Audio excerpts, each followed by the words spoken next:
Will sin bins be good for football?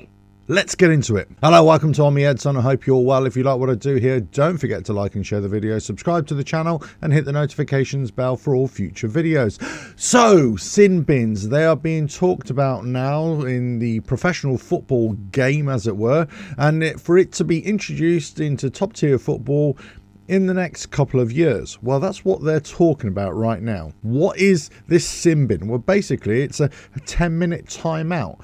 You have it in other sports, of course, where there is a relatively minor infraction or offence that is committed by a player. So they're going to take that player out of the game and let them go and sit on the naughty step for 10 minutes. But my question is this: what kind of offences or infractions is a player going to have to commit to go into the sin bin? And is this process going to be respected by the players and the managers and coaches? And really, shouldn't the referees just be enforcing the rules as they currently stand, with yellow cards and red cards in the case of football? Do we even really need a sin bin? So there's a big meeting a couple of days ago to discuss the use of sin bins, and it's going to be for dissent to the referee, abuse of the referee, potentially going to be looking for simulation, diving, and also for professional fouls. But when I heard their explanation of what this sin bin is going to be used for, I said, well, surely those offences, those infractions, are actually covered under the yellow card and red card rules.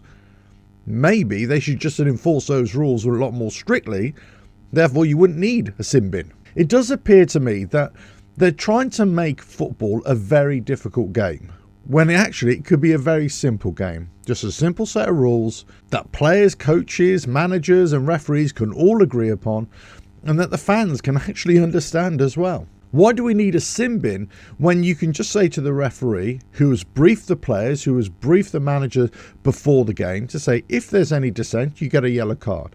If you continue with that, you get another yellow card and you're sent off. If there's any simulation diving, any play acting, any time wasting, yellow card. If you do it again, you get a second and you're off. Whenever there's a substitution, the player should be running off the pitch towards the touchline. If they don't, they get an immediate yellow card. If they continue to walk and protest after they've been given the yellow card, guess what? They get another yellow card and they're sent off. Now, this may seem really harsh, but the point is, if they make the rules very simple, it's very simple to understand, but very strict, and there's consistency in the application of these rules, and also any punishment that is given out, if there's consistency, then guess what? These things won't happen again.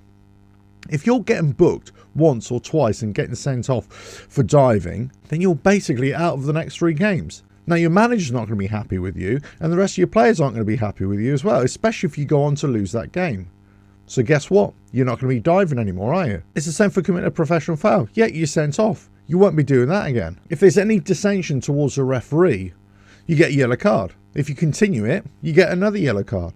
If 2 or 3 players surround a referee, guess what? They're all getting yellow cards. If they continue, they get straight red cards. Guess what? It won't happen again. Now they're also talking about only the captain can talk to the referee. But they immediately backpedaled on that as well. Well, they say, yeah, in most cases it will be only the captain who can speak to the referee, but in some cases you might have the players who can speak to the referee. Well, there's already inconsistency before they've even introduced the rule. This rule was supposed to have been brought in a few years ago, and it's widely accepted in other sports that this is a good method of refereeing a game. Only one person approaches the referee to question the referee. He has a right to question the referee's decision, but also he has to show respect as well. However, the referees cannot hide behind the veil of just being a referee. They have to be accountable as well. They have to justify those actions as well. So a big change is not only required in how players and managers react to refereeing decisions, but also how referees are able to justify their decisions after the game and then are made accountable for those actions as well. Now, we're already starting to see that this season with some very dodgy VAR decisions, and whether some referees are allowed to referee for the next few games, or even the VAR referee, they might be suspended for a few games afterwards as well if they've made such a howling decision. But it comes back to the same thing. Does football need this sin bin, this cooling down period for players, or really should the referees just enforce the rules more strictly? And the more it's done, the less the players will do it. The more we stop managers having a go at referees, guess what? The less they'll do it.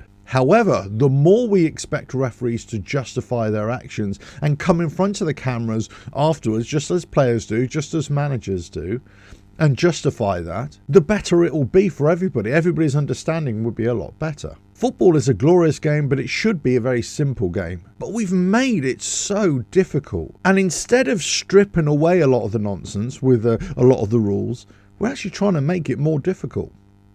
This is where I see the sin bin. There's no need for it.